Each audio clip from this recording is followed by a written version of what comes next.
ఉన్న బంగారాన్ని విడిపించి ఆ రోజు ఆన్లైన్ రేటుకే మేము కొంటాం. Sharma gold company.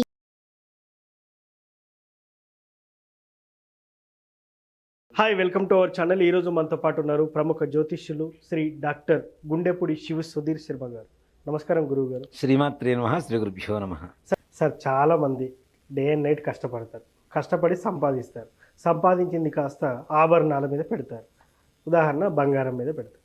ఆ పెట్టిన బంగారాన్ని కొన్ని రోజులకే మళ్ళీ తాకట్టు పెడతారు. ఎందుకు సార్ ఇలాంటి పరిస్థితి ఎందుకు వస్తుంది? దాని నుండి బయటపడాలంటే ఏం చేయాలి? అసలు తాకట్టు బంగారం రావాలంటే మనం ఏం చేయాలి? అదేవిధంగా తాకట్టుకు పోవద్దు అనుకుంటే కూడా ఏం చేయాలి అసలు? ముఖ్యంగా ఇప్పుడున్న పరిస్థితుల్లో బంగారానికి విలువ ఎక్కువ. అవును. రాను రాను 2025 ఆగస్టు నాటికి దాదాపు ₹1,00,000 వరకు వెళ్తుందని చెప్పి నానుడు ఉంది బయట జనాల్లో కూడా. బులియన్ మార్కెట్స్ కూడా అవే చెబుతున్నాయి. ₹1,00,000 వరకు 10 గ్రాముల బంగారం పోతుందని. కొనడం కూడా చాలా కష్టతరమైనటువంటి వ్యవహారం. కానీ ఆడవాళ్ళకి ఇష్టంగా ఉండేటువంటిది ఏంటి అంటే నగలు, చీరలు. ఈ రెండే. చీరలు అంటే మార్చుకోవచ్చు, చినిగిపోతుండే కొత్తగా కొనుక్కోవచ్చు, మళ్ళీ చేసుకోవచ్చు. కానీ బంగారు నగలు వచ్చేసరికి అపురూపంగా చేయించుకుంటారు. ఒక మోడల్ చేయించుకొని అది నచ్చకపోతే మరలా చెడగొట్టి దాంట్లో లాస్ వచ్చినా మరలా చేయించుకుంటారు. కొంత బంగారం తరుక్కుపోతుందని తెలిసినా మరలా వీళ్ళకి ఇష్టం వచ్చినటువంటి విధంగా వచ్చేంత వరకు దాని మీద శ్రద్ధ పెట్టి చేయించుకుంటారు. అంతేకాకుండా లక్ష్మీ నివాసాలలో ముఖ్యమైనది బంగారం కూడా. దానికి పవిత్ర అపవిత్రత అనేది ఎక్కడా కూడా లేదు. మనం అందుకని భోజనం చేసేటప్పుడు చూడండి, వెండి కంచాల్లో భోజనం చేస్తుంటారు. దాంట్లో చిన్న బంగారు పువ్వు ఉంటుంది మధ్యలో కదా. అలాంటి బంగారు పుష్పం ఉండేటువంటి వెండి కంచంలో ఇప్పుడు నేను భోజనం చేశాను. అది శుభ్రం చేసిన తర్వాత పరమపూజ్యమైనటువంటి ఒక పీఠాధిపతి వచ్చినా దాంట్లో భోజనం పెట్టవచ్చు. ఓకే. అంటే దాంట్లో ఉండేటువంటి బంగారానికి ఉండేటువంటి శక్తి ఎలాంటిది. ఓకే. కేవలం వెండి ఒక్కటే ఉంటే అలా పనికిరాదు. కానీ బంగారు పుష్పం ఉండడం చేత అంత పవిత్రత చేకూరుతుంది. అలాగే ఒక సైంటిఫిక్ రీజన్ కూడా ఉంది దాంట్లో. బంగారు పుష్పం చిన్నది అట్లా ఉంటుంది. దాంట్లో వేడి వేడి అన్నం పెడతాం. వేడి వేడి అన్నం పెట్టినప్పుడు బంగారం కొద్దిగా కొద్దిగా కొద్దిగా కరుగుతూ ఉంటుంది. ఓకే. అది మన కడుపులోకి పోతూ ఉంటుంది. శరీర ఛాయ బంగారు వర్ణానికి వెళ్ళిపోతుంది. డైజెషన్ సిస్టమ్ బాగుపడుతుంది. ఆడవాళ్ళు తింటే ఋతుక్రమం బాగుపడుతుంది. అలానే మన లోపల ఉండేటువంటి ధాతు పుష్టి పెరుగుతుంది. చూడండి, కొన్ని లేఖ్యాల్లో బంగారాన్ని, ఆయుర్వేదంలో బంగారాన్ని కలుపుతారు. బంగారపు రేకులు పల్చడి పేపర్లాగా తయారు చేసి దాంట్లో కరిగేలాగా పెట్టేసి చేస్తూ ఉంటారు. అంటే బంగారానికి ఉండేటువంటి శక్తి అంత శక్తి. అలానే అత్యంత ఆకర్షణీయమైనటువంటి శక్తి కూడా బంగారానికే ఉంటుంది. అందుకనే మనం దేవాలయానికి వెళ్ళేటప్పుడు మగవాళ్ళు షర్టు తీసేసి వెళ్తాం. అవునా? ఆడవాళ్ళకి కనీసం మంగళసూత్రాలైన బంగారం ఉండాలి అని ఎందుకంటాం మనం? ఎందుకంటే దేవాలయానికి వెళ్ళినప్పుడు ఆ గర్భాలయంలో ఒక పాజిటివ్ ఎనర్జీ ఉంటుంది. విగ్రహం కింద యంత్రం పెడతారు. ఆ యంత్రం కింద అనేక రకాలైనటువంటి రసాయన పదార్థాలు పోస్తూ ఉంటారు. దాంట్లో జలపాషాణం, వృద్ధిపాషాణం, పాదరసం, గంధకం, ఇట్లాంటివన్నీ కూడా, నవరత్నాలు, పంచలోహాలు, ఇవన్నీ కూడా దాంట్లో పోస్తారు. దానివల్ల ఏమవుతుంది? జీవశక్తి వస్తుంది. ఈ జీవశక్తి యంత్రానికి టచ్ అయినప్పుడు యంత్రంలో ఉండేటువంటి మంత్రశక్తి ఉద్యుక్తం అవుతుంది, యాక్టివేట్ అవుతుంది. తద్వారా విగ్రహానికి యంత్రం తగులుతూ ఉంటుంది కాబట్టి యంత్రం ప్రభావితమై మనకి అందంగా కనపడుతూ ఉంటుంది, శక్తివంతంగా. ఓకే. అంత శక్తి ఆ లోపల పెట్టేటువంటి పదార్థాలకు వస్తుంది. ఈ గర్భాలయం అంటే ఏంటి? గర్భాలయం అంటే తల్లి గర్భం ఎలాంటిదో గర్భాలయం కూడా అదే. ఒకటే దారి బయటికి రావడానికి. రెండు వేరే వైపుల కిటికీలు, డోర్స్ ఉండవు. గర్భాలయానికి ఒకటే డోర్ ఉంటుంది. ఈ అర్చకుడు లోపలికి బయటికి తిరుగుతూ ఉన్నప్పుడు తనతో పాటుగా లోపల ఉండేటువంటి పాజిటివ్ ఎనర్జీ బయటికి వస్తూ ఉంటుంది. ఓకే. దేవాలయంలో ప్రదక్షిణలు చేసేటప్పుడు, అంటే ఈ అర్చకుడు స్వామివారు లోపలికి బయటికి తిరుగుతున్నప్పుడు ఆ పాజిటివ్ ఎనర్జీ వచ్చినప్పుడు వీళ్ళ వంటిలోకి దాన్ని ఆవాహనం చేసుకోవాలి అంటే మగవాళ్ళైతే షర్ట్ ఇప్పుతున్నాం డైరెక్ట్. ఆడవాళ్ళకి ఎలా? బంగారం ద్వారా వాళ్ళ వంటలోకి ఆ యొక్క పాజిటివ్ ఎనర్జీ లోపలికి ఇంజెక్ట్ అవుతుంది. ఓకే. అలాంటి శక్తి కూడా బంగారానికే ఉంది అక్కడ కదా. కాబట్టి బంగారం అనేది అంత శక్తివంతమైనది, అలాగే విలువైనటువంటిది ఈ రోజుల్లో. పూర్వకాలంలో నిజంగా ఏదైనా మనం పుణ్యావాచన అని చెప్పి ఒకటి చేస్తాం, శుద్ధి పుణ్యావాచన. ఏం చేసినా విఘ్నేశ్వర పూజ, అస్థలం, ఆత్మ ద్రవ్య స్థల పదార్థ శుద్ధ్యర్థం. ఆత్మ, ద్రవ్యం, స్థలం, పదార్థం, ఇవన్నీ కూడా శుద్ధి కావడం కోసం అని చెప్పి ఒక కలశంలో వరుణదేవుడిని, ఒక కలశంలో బ్రహ్మదేవుడిని, ఒక కలశంలో వాస్తుపురుషుని ఆవాహనం చేసి దాంట్లో నీళ్లు పోసి ఆ నీళ్లను ఎక్కడైతే చల్లుతూ ఉంటామో అక్కడంతా పవిత్రత చేకూరుతుందని చెప్పి మన హిందూ ధర్మం. ఆ పుణ్యాహవాచన చేయించినటువంటి బ్రాహ్మడికి కూడా మనసోత్సాహ అపరిమిత హిరణ్యం తుభ్యమహం సంప్రదతే నమమ అని చెప్పి ఒక మంత్రం ఉంటుంది. మనకి మనస్సుకి ఆనందం కలిగితే ఎంత బంగారం ఇవ్వగలుగుతామో అంత బంగారం ఇవ్వమని. ఓకే.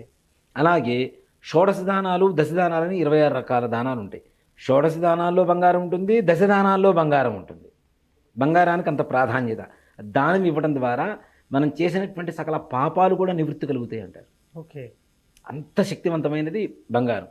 మరి వాటి కోసం దానం ఇవ్వాలి అంటే సాధ్యమైనటువంటి విషయం కదా. 1 గ్రాము ఇవ్వాలంటే 10,000 రూపాయలు దగ్గర పెట్టుకోవాలి కదా.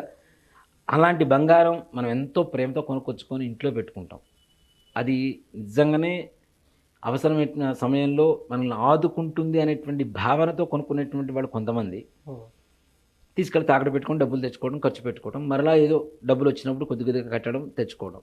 కొంతమందికి పెట్టిన చోట నుంచి వెనక్కి రాదు. అస్సలు రాదు. చాలా బాధపడుతుంటారు. ఎంతో ముచ్చటబడి నగలు చేయించుకొని ఆ బంగారం మొత్తం అట్లానే వెళ్ళిపోతూ ఉంటుంది. మళ్ళీ వెనక్కి తిరిగి రాదు, ఇంటి దాకా రాదు. అలాగే బంగారం కొనుక్కున్నది మనం అలంకరించుకోవడానికి అనుకున్నప్పుడు దాంట్లో లక్ష్మీ నివాసం అని చెప్పి చెప్తున్నప్పుడు ఆ లక్ష్మీదేవిని తాకట్టు పెట్టడానికి కూడా బాధగానే ఉంటుంది. మాటి మాటికి తీసుకెళ్ళి ఈ బంగారం కొనటమే బాగాలేదురా, మాట్లాడి అత్తగారింటికి పోతుంది అంటుంటారు, తాకడికి పోతుందని చెబుతుంటారు. అది కూడా బాధాకరమైనటువంటి విషయమే. అలాంటి పరిస్థితులు రాకుండా పెట్టిన తాకట్టు పెట్టిన బంగారం వెనక్కి రావడానికి, మరలా తాకట్టు పెట్టకుండా ఉండడానికి, అసలు కొనుక్కున్నటువంటి బంగారం అసలు తాకట్టు పెట్టకుండా ఉండడానికి మంచి పరిహారం ఒకటి ఉంటుంది. ఇది తంత్ర పరిహారం. ఒక మాట చెప్పాలంటే మనం పూర్వకాలంలో బంగారాన్ని దేంతో తూచేవాళ్ళం? గురివింద గింజలతో తూచేవాడు. ఓకే. గురివింద గింజలు ఉంటాయి కదా, ఎర్రగా నల్లగా. ఆ గురివింద గింజలతో దాని ఎత్తు తూచేవాళ్ళు. ఇన్ని గురివింజల ఎత్తు బంగారం అని చెప్పేవాళ్ళు పూర్వకాలంలో. అంటే దానికి సమానమైనది ఏది మన సృష్టిలో మరలా గురివింద గింజలే కదా. అందులో ఏంటంటే గురివింద గింజలో 2 నలుపు ఎరుపు 2 రంగులు ఉంటాయి కదా. దీంట్లో అసలు ముఖ్యంగా అప్పులు కావడానికి, బంగారం తాకట్టు పెట్టడానికి, పెట్టిన బంగారం వెనక రాకపోవడానికి, తాకట్టు పెట్టాల్సిన పరిస్థితులు రావడానికి కారకుడు ఎవరంటే కుజుడు. కుజుడు అంటే ఏ వర్ణంలో ఉంటాడు? ఎర్రగా ఉంటాడు. దీంట్లో ఉన్నాడు. అలాగే ఎక్కువ కాలం ఒక గ్రహస్థితి మనిషిని బాధ పెట్టేటువంటిది. ఇప్పుడు గ్రహ సంచారం ఉంటుంది. గురుగ్రహం సంవత్సరం పాటు ఒక స్థానంలో ఉంటాడు. అలాగే రాహుకేతువులు 18 నెలలు ఉంటారు. కానీ 7.5 సంవత్సరాలు బాధ పెట్టేటువంటి ఏకైక గ్రహం ఏదైనా ఉందంటే ఏలినాటి శని. శనికి గుర్తింపు రంగు ఏమిటి? నలుపు. ఈ 2 కలిసి ఉంటే కుజ శనుల కలయికే గురివింద గింజలు. అలాగే లక్ష్మీ స్వరూపంగా చెప్పుకుంటున్నాం కదా. ఈ గురివింద గింజలు ఒక 108 తెచ్చుకోమని చెప్పండి ఎవరినైనా సరే.